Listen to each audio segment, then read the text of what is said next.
title. Since this was a public land which the National Land Commission had not allocated to anyone, the same has been reserved for the government of Kenya for use as a public land, having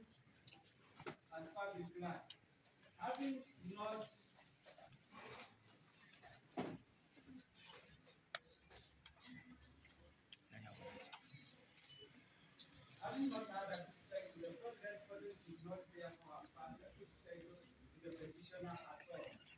The petitioner ought to have addressed his claim against the fraud respondent.